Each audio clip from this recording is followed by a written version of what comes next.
September 4, 2023 nang unang questionin ng Senate Finance Committee ang Confidential and Intelligence Fund ng Office of the Vice President. My main subjects of debate with the OVP na yung Confi and Intel funds mas properly lodged talaga dun sa ibang line items ng opisina mismo o sa mga intelligence agencies talaga. November 9, 2023, sa Senate Budget Deliberation, tuluyan ang inurong ng Office of the Vice President ang paghingi ng confidential fund. In receipt of a statement from the Vice President we discussed earlier, and according to her, they will no longer pursue the CIF or CF. August 27, 2024, sinimulan ng House Committee on Appropriations ang pagdinig sa 2025 budget ng Office of the Vice President. Dito, nagtanong na rin ang ilang mambabatas sa paggamit ng OVP ng confidential fund. So according to the utilization of the confidential and intelligence fund submitted by the COA, total of 125 million conducted surveillance in 132 areas in 11 days. So 100% utilization. I will forgo the opportunity to defend the budget of the Office of the Vice President through a question and answer. And I will leave it to the House to decide on the budget submitted. Since ayaw magpaliwanag ang BP, so ibig sabihin nito, yung paggastos ng 125 million ay na pera ng taong bayan ay hindi maipaliwanag. Hindi pwede yung ganyan na in tactics na ganyan, na parang parang sorry for the pusit, na kapag nasusukol na ang pusit ay nagaano ng maitim na tinta. So ayaw natin ng ganun, Madam Chair, kasi yung atin namang pinag-uusapan dito ay budget. I request that the chairperson of the Finance Committee preside over this hearing. With due respect, you are not allowed to do that. This is about transparency and accountability, and it doesn't exempt the Office of the Vice President. Natapos ang pagdinig nang hindi naresolba ang mga katanungan sa Confidential and Intelligence Fund. You may not like my answer. You may not like how I answer. You may not like the content of my answer. But I am answering.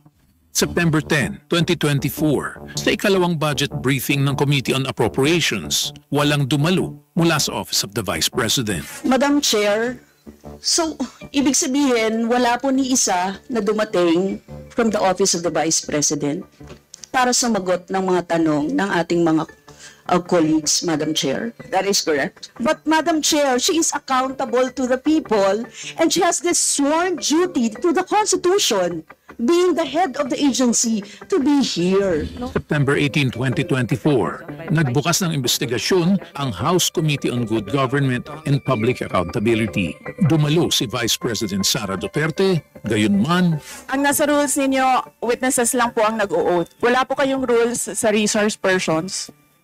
Please your right hand. Do you solemnly swear that the statements you will give before this committee shall be the truth, the whole truth, and nothing but the truth, so help you God? Di rin niya tinapos ang pagdinig. I request to leave the inquiry. Ma'am, pwede naman po, considering na hindi naman din po kayo naka-oath and alam naman po namin marami rin po kayong ginagawa. The Vice President is excused. September 25, 2024, hindi dumalo ang Vice Presidente sa pangalawang araw ng investigasyon kung saan lumabas ang ilang aligasyon. In fiscal year 2023, the OVP received ₱500 million in confidential funds. Sa 500 million po, halos 10% lamang po ang pinayagan ng COA. Paulit-ulit po at parang kinapi-paste ang liquidation ng confidential funds ng OVP. Ano po yung laman nitong siyam na envelope na to? It's 50,000 pesos. I-turn over ko na yung envelope. The envelopes where the money was. It says hope and the amount is there. October 17, muling hindi sumipot ang top officials ng DepEd. Napilitan ng mga kongresista na isabi na ang mga ito. Lumabas muli sa hearing ang questionableng paggamit ng confidential funds ng OVP. In 11 days, ang nagastos po nila sa safe houses is 16 million. Yes, Mr. Chair. November 5, 2024, sa panlimang pagkakataon, hindi sumipot ang mga dating opisyal ng OVP at DepEd sa hearing. 612.5 million ang kabuuang halaga ng confidential fund ang ibinigay sa OVP and DepEd sa loob ng 2 taon. Nabunyag naman ang mga kahina-hinalang acknowledgement receipts na isnumite ng OVP at DepEd. Hindi na yung Woodry, tama po ba? Mary Grace Piatos. Sa tingin mo, totoong tao yan? November 11, 2024, apat lamang sa 9 na inimbitahang opisyal ng OVP at DepEd ang sumipot sa pagdinig. Apat sa kanila na cite in contempt. The testimony of Zulaika Lopez is so crucial on this investigation. They can always run, but they cannot hide anymore, Mr. Chairman.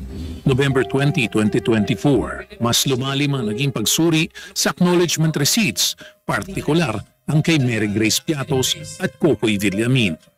Naditin na naman ang dating Chief of Staff ni Duterte sa DepEd na si Zulaika Lopez. But I need my lawyers to be present.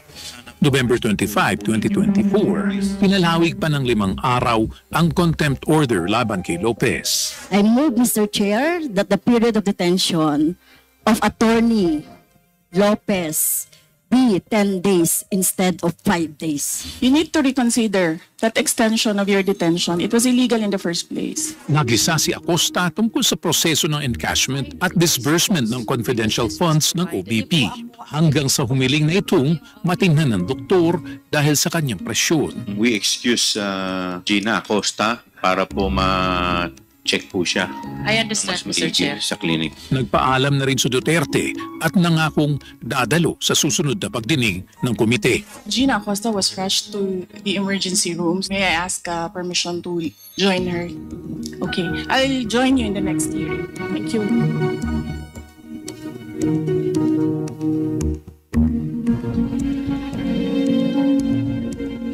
Ngayong Lunes, gaganapin ang pagdinig ng House Committee on Good Government and Public Accountability sa paggamit ng confidential fund ng Office of the Vice President at DepEd. Inaasahang ang resulta ng mga pagdinig na ito ay magiging bahagi ng legislative agenda ng Kongreso sa susunod na taon. 1 minute, 1 minute suspension is declared by the chair.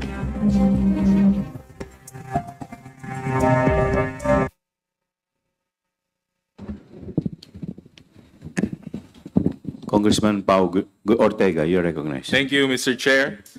As we all can see, all of these acts happened under Sara Duterte's watch during her term as the Vice President of the Philippines. Siya po ang nag-certify na tama ang liquidation. Ibig sabihin, tama po lahat ang isinumite nilang documentation. As the second highest ranking official of the government, the Vice President enjoys a high level of public trust and confidence. She took an oath to preserve and defend the Constitution and to execute laws of the country. She is accountable to the people and has the duty to serve them with the utmost responsibility, integrity, loyalty, and efficiency. But rather than observe faithfully her oath, to defend the Constitution, she sought to undermine the foundational principles, transparency, and accountability. She failed to ensure that these confidential funds, which are people's money, were properly spent. Nagalit siya nang siya ay tinanong. Nagalit siya bakit daw siya prino-prosecute. Kitang-kita natin na may mali. Kitang-kita ng publiko na may mali. So bakit hindi tayo magtanong? Responsibilidad namin ito bilang representante ng taong bayan. Ang mali po ay tumahimik at magwalang kibo.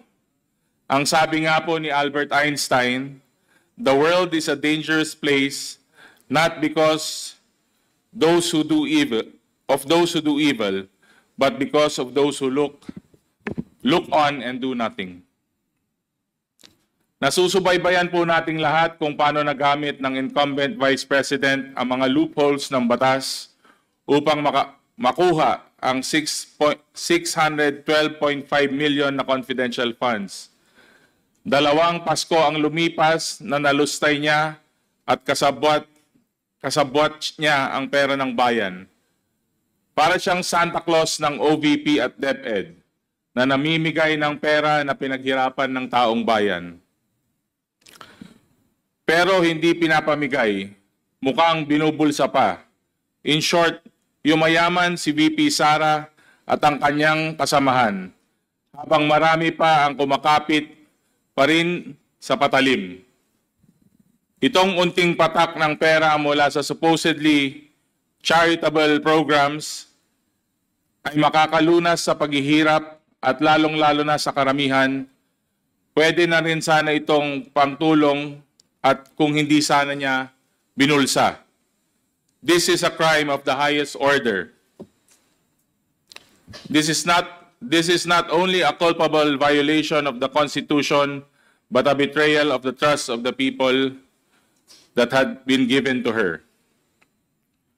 Mahigit kalahating bilyong piso. Ilang classroom na sana ang napagawa nito, ilang libro na at laptop sana ang nabili at nagamit ng perang ito. Ilang feeding programs na po, Mr. Chair, ang maaring isinagawa.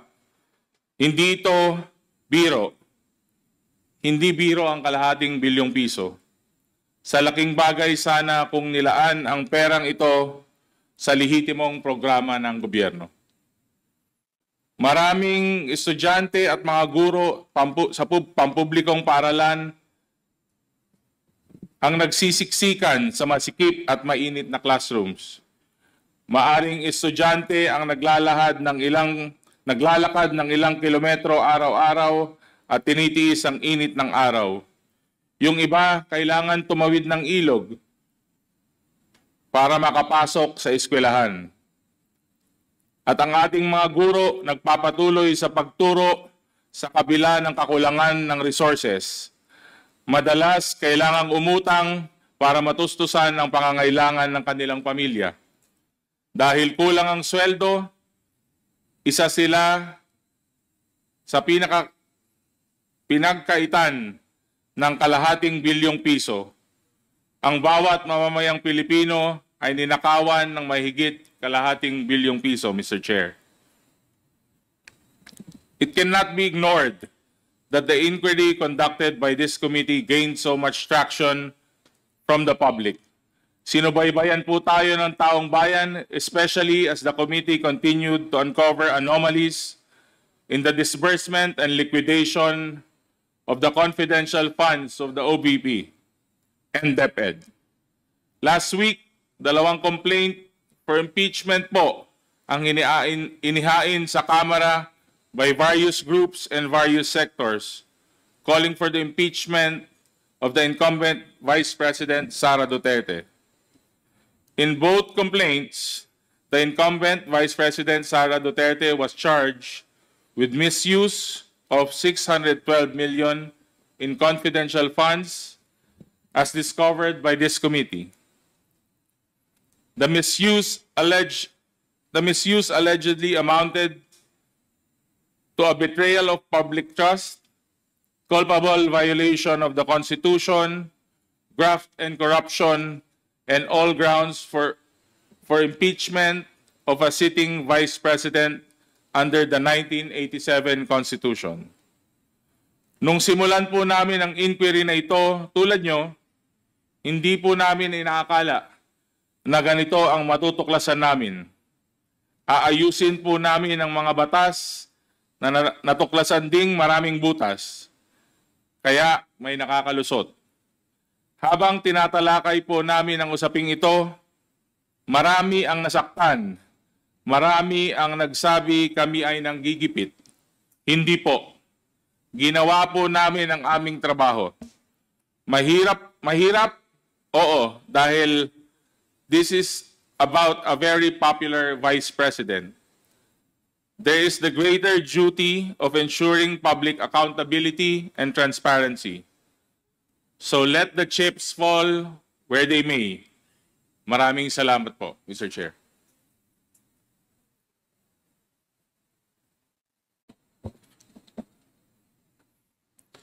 Are there any other matters that the member would like to discuss?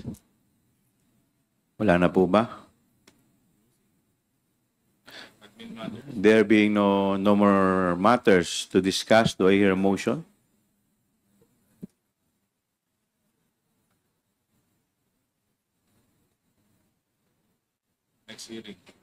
Mr. Chair, last manifestation before we end.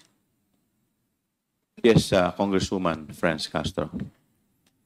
Thank you, Mr. Chair. So, isang last manifestation na lang po, Mr. Chair. Dagdag ito doon sa una ko pong manifestation. I completely agree as to the criminal liabilities of the Vice President Sara Duterte.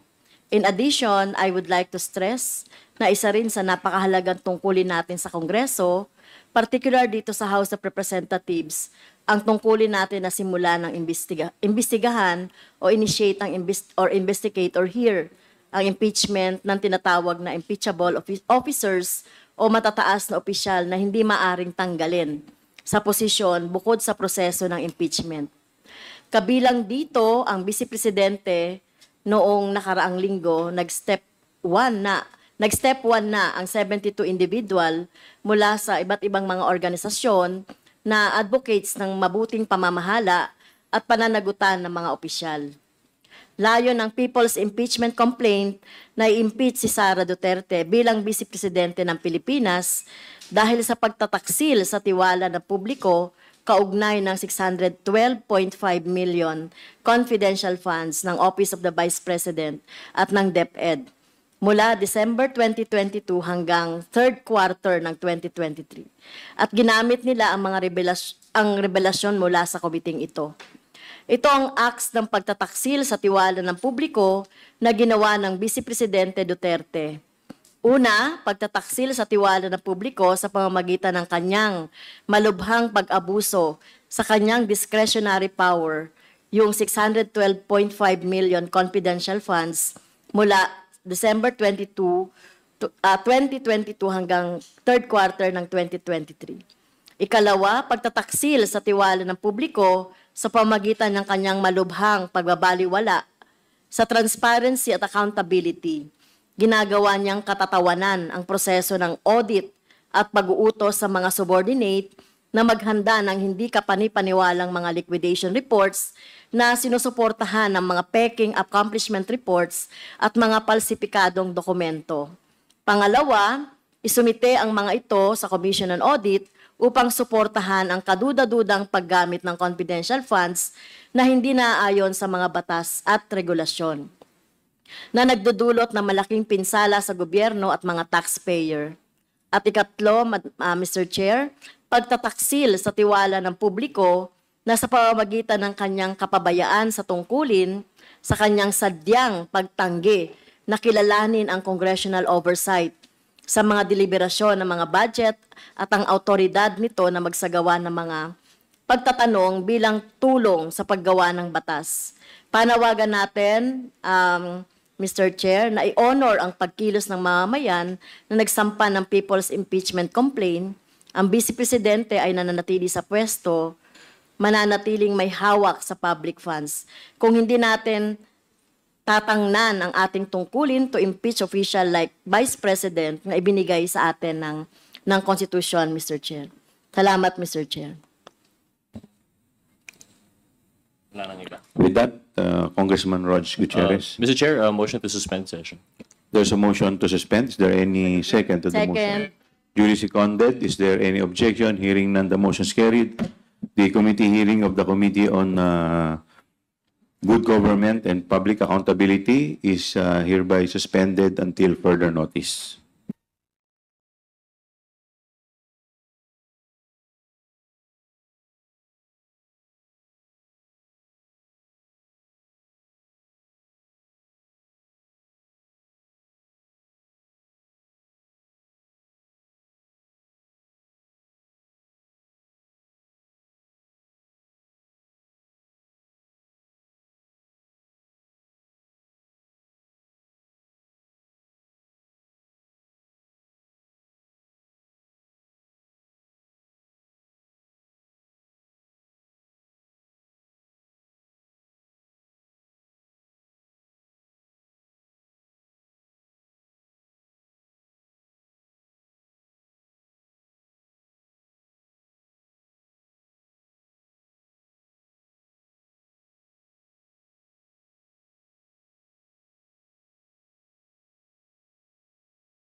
you.